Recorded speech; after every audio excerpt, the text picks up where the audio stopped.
Study IQ IAS, अब तैयारी हुई अफोर्डेबल।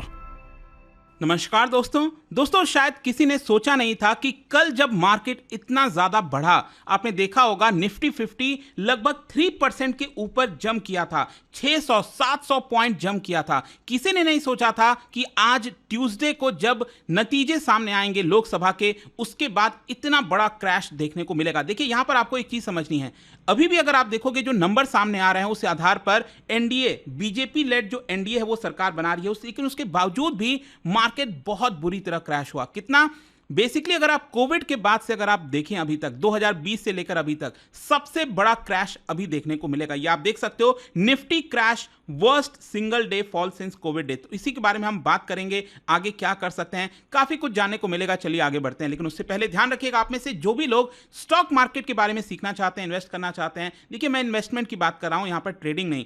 तो बेसिक से एडवांस लेवल तक जो भी चीजें आपको समझनी है, सीखनी है, सभी रजिस्टर्ड पर्सन के द्वारा ये आप सीख सकते हो। By using the code Ankit live आप मैक्सिमम डिस्काउंट भी मिल जाएगा आपको। बेसिकली आपको क्या करना है, हमारे कमेंट सेक्शन में लिंक दिया हुआ है, वहां पर जाना है, और भी कई सारे जो डिटेल्स हैं इससे रिलेटेड वो आपको मिल जाएंगे। और इसके अलावा अगर आप एमसीक्यूज अटेम्प्ट करना चाहते हैं तो मेरे इंस्टा पेज पर जाइए, वहां पर स्टोरीज में जितने भी एमसीक्यूज हैं उसको भी आप अटेम्प्ट कर पाएंगे। चलिए शुरुआत करते हैं और सबसे पहले ये देखते हैं कि आज हुआ क्या है। देखिए, आज सुबह 8 बजे के बाद जब नतीजे धीरे धीरे सामने आ रहे थे, लग रहा था कि हाँ धीरे धीरे जो एनडीए है वो 300 का आंकड़ा क्रॉस करेगी, 350 का करेगी, क्योंकि एग्जिट पोल ऐसा ही कहते। और देखिए, मार्केट क्या होता है कि उसी आधार पर कहीं ना कहीं काम करता है, और मार्केट को स्टेबिलिटी पसंद है। ध्यान से समझिएगा मैं क्या कह रहा हूं। मैं ये नहीं कह रहा हूं कि बीजेपी आएगी तो इतना यहां पर मार्केट जंप करेगा, या फिर कांग्रेस आएगी तो इतना जंप करेगा। बेसिकली अगर स्टेबल गवर्नमेंट रहेगी तो वो बहुत इंपॉर्टेंट होता है। अभी प्रॉब्लम क्या हुआ है कि यहां पर बीजेपी का नंबर 250 के भी नीचे चला गया है। पिछले 2 बार के इलेक्शन में बीजेपी का नंबर 272 के ऊपर था। मतलब चाहे बीजेपी के साथ कोई पार्टनर रहे ना रहे, उससे ज्यादा फर्क पड़ता नहीं था। तो बीजेपी डिसीजन ले सकती थी, पॉलिसीज बना सकती थी इंडिपेंडेंट तरीके से। तो वो शायद कहीं ना कहीं खतरे में दिख रहा है, और यही कारण है। आप देखिए, यहां पर एनडीए का नंबर भी 300 के नीचे आ गया, और निफ्टी अगर आप देखोगे लगभग जो मार्केट है वो 8.5% तक चला गया था नीचे। एक समय था जब ये 8.5% के आसपास चला गया। यहां पर अगर आप ध्यान से देखोगे तो कल जब मार्केट खुला था, मैं मंडे की बात कर रहा हूं, तो एग्जिट पोल का काफी बड़ा इंपैक्ट हुआ था, जिसकी वजह से यहां पर 3% से ज्यादा का जंप देखने को मिला था। लेकिन आज आप देखिए, मौका ही नहीं मिला, लगातार गिरते गया और करीब 8% गिर गया था। ऑल्दो उसके बाद थोड़ी बहुत यहां पर आपको रिकवरी देखने को मिलेगी। और आप देख सकते हैं यहां पर जो मार्केट है, निफ्टी की हम बात करें तो 21,300 के नीचे चला गया। अब देखिए, 21,300 के नीचे जाना मतलब यह हुआ कि इस पूरे साल भर में 2024 में जितना भी मार्केट ने गेन किया था वो सब कुछ लूज कर गया। ऑल्दो यहां पर थोड़ी बहुत रिकवरी हुई है। मैं आपको एक और चीज दिखाता हूं, कोविड के समय क्या हुआ था। यह अगर आप देखोगे 2020 में, आपको याद हो, मुझे वो डेट भूलता नहीं है, 23rd ऑफ मार्च को लोअर सर्किट लगा था। लोअर सर्किट का मतलब यह है कि 10% गिर जाता है तो मार्केट को एक बार के लिए रोक दिया जाता है, फिर यह स्टार्ट होता है। तो टोटल मिलाकर लगभग एक दिन में 13% की गिरावट हुई थी। 13%। एक हफ्ते के अंदर अंदर मार्केट आधा हो गया था। यह हाल हुआ था 2020 में। तो उसके बाद से अभी तक अगर आप देखोगे, सबसे बड़ी गिरावट जो है आज ही यहां पर देखने को मिली है। इनफैक्ट आप देख सकते हैं यहां पर निफ्टी में एक समय 2000 पॉइंट डाउन हो गया था। सेंसेक्स में एक बार हुआ था 6200 पॉइंट्स डाउन हो गए थे। आज की मैं बात कर रहा हूं, थोड़ी बहुत रिकवरी के बाद यहां पर आप देख सकते हैं निफ्टी जो है वापस से 4% के लगभग जो है रिकवर भी किया है। वहीं अगर हम बॉम्बे स्टॉक एक्सचेंज के अंदर देखें तो 3400 स्टॉक्स में से, देखिए बॉम्बे स्टॉक एक्सचेंज में लगभग 3400 स्टॉक जो लिस्टेड हैं, उसमें से 745 जो हैं लोअर सर्किट हिट किए हैं, लोअर सर्किट नीचे गए हैं, और लगभग 285 स्टॉक्स ऐसे हैं जिन्होंने 52 वीक, साल भर का सबसे निचला स्तर जो है वो छुआ है। ओवरऑल आप देख सकते हैं यहां पर मार्केट कैपिटलाइजेशन के टर्म में एक ऐसा समय था जब ये लगभग 8.5% गिर गया था ना, सेंसेक्स और निफ्टी।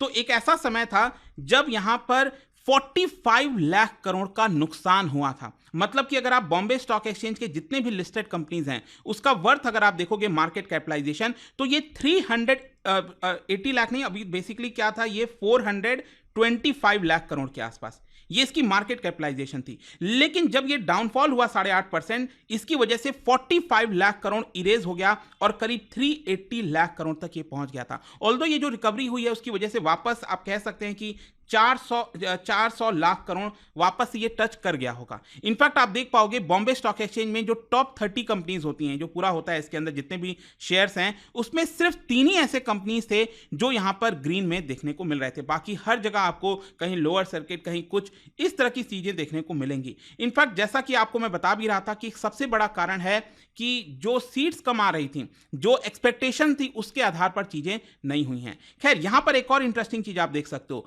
वोलैटिलिटी इंडेक्स, इसको विक्स इंडेक्स कहा जाता है। भारत में अगर आप देखोगे विक्स इंडेक्स अगर ये बढ़ता है, इसका मतलब ये हुआ कि उतार चढ़ाव काफी ज्यादा रहने वाला है। और आज आपने देखा ही होगा कितना ज्यादा अचानक से सडन फॉल, फिर थोड़ा सा बढ़ाव, फिर सडन फॉल, इस तरह की चीजें देखने को मिली थी। और आप देख सकते हैं लगभग 10% से ज्यादा जंप किया है जो विक्स इंडेक्स की अगर हम बात करें तो ये 26 को भी पार कर गया है। मतलब आगे आने वाले समय में आप कह सकते हैं कि वोलैटिलिटी काफी ज्यादा रहने वाली है। और इसी का नतीजा आप देखिए, यहां पर कुछ चीजें मैं आपको बताता हूं।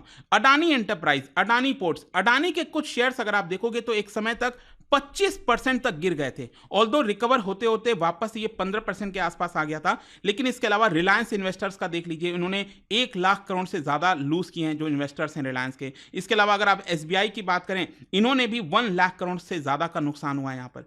तो हर जगह एक तरह से ब्लड बाथ जैसा सिचुएशन देखने को मिलेगा। अब क्वेश्चन यहां पर यह है कि इन्वेस्टर्स को क्या करना चाहिए। देखो, मैं यहां पर आपको कोई स्टॉक्स का सजेशन या फिर कोई शेयर्स का सजेशन नहीं दे रहा हूं, लेकिन यहां पर आपको समझनी है काफी हद तक चीजें अभी डिपेंड करती हैं कि फाइनल टैली कितना रहने वाला है। इलेक्शन में अगर आप समझिए, अगर साइकोलॉजिकल मार्क है, 300 साइकोलॉजिकल मार्क होता है, एनडीए अगर ये 300 को क्रॉस कर जाती है, जो अभी 295 97 लग रहा है, तो थोड़ी बहुत यहां पर रिकवरी देखने को मिल सकती है। लेकिन अगर ये इसके नीचे रहती हैं तो फर्दर डाउनफॉल भी बताया जा रहा है यहां पर मार्केट एक्सपर्ट्स के द्वारा। तो थोड़ा सा सावधान रहने की जरूरत है, अपने आप को थोड़ा सा हल्का रखिए। लेकिन साथ ही साथ अगर आप लॉन्ग टर्म निवेशक हैं तो बहुत ऐसा चिंता करने की जरूरत नहीं है, क्योंकि लॉन्ग टर्म के पर्सपेक्टिव से अगर आप देखोगे तो चीजें कहीं ना कहीं ठीक हो जाती हैं। अभी क्या है, शॉर्ट टर्म में क्या होता है ना कि यहां पर काफी सारे डाउट्स आने लगते हैं, अनसर्टेनिटी बढ़ जाती है कि गवर्नमेंट की पॉलिसीज क्या होंगी। जो मैं आपको बता रहा था ना कि यहां पर अगर मान लो सरकार पूर्ण बहुमत नहीं है इस समय,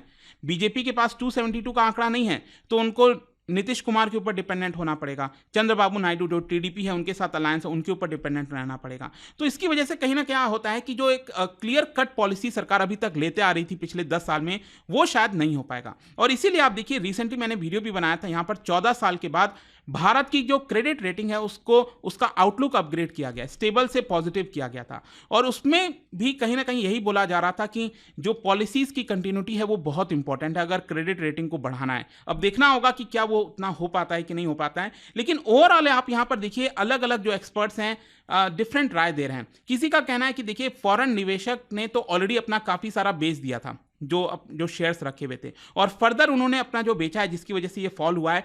ओवरऑल देखना होगा कि क्या डोमेस्टिक जो इन्वेस्टर्स हैं, क्या वापस से वो भरोसा रखते हैं कि नहीं। ऑल्दो म्यूचुअल फंड्स के पास अगर आप देखोगे तो इस समय एनफ कैश है, उनके पास काफी सारा कैश पड़ा हुआ है। अगर वो यहां पर इन्वेस्ट करना स्टार्ट कर देंगे इस समय से, तो वापस से स्टॉक मार्केट में रिकवरी देखने को मिल सकती है। अब तो समय ही बताएगा एग्जैक्टली यहां पर होगा क्या, बट आई होप कि इस वीडियो के माध्यम से एक पर्सपेक्टिव आपको मिल गया होगा, जानने को मिला होगा। और जाने से पहले एक इंटरेस्टिंग क्वेश्चन, क्या बता सकते हो ये जो कुछ प्लेसेस हैं, नांगल, सिंदरी, ट्रॉम्बे, ये किस चीज के लिए फेमस है? इन 4 ऑप्शन में से आपको बताना है। इसका राइट आंसर आप सबको पता है, मेरे इंस्टाग्राम पर तो मिलेगा ही। वहां पर अगर आप नहीं हो कोई बात नहीं, टेलीग्राम से ले सकते हैं इसका सही उत्तर। मैं कई सारे जो एमसीक्यूज हैं वो यहाँ पर स्टोरीज में डालता रहता हूं। अगर आपको पीडीएफ की तो टेलीग्राम पर आइए, अलग अलग सोशल मीडिया पर आप जुड़ पाओगे। और जैसा मैंने आपको बताया, अगर आप स्टॉक मार्केट इन्वेस्टिंग के बारे में सीखना चाहते हैं, don't forget to use this code Ankit live, ताकि आप एक्स्ट्रा डिस्काउंट ले सकें। आई होप कि वीडियो आपको पसंद आया होगा। मिलता हूं आपसे next time. Till then, thank you very much, see you soon.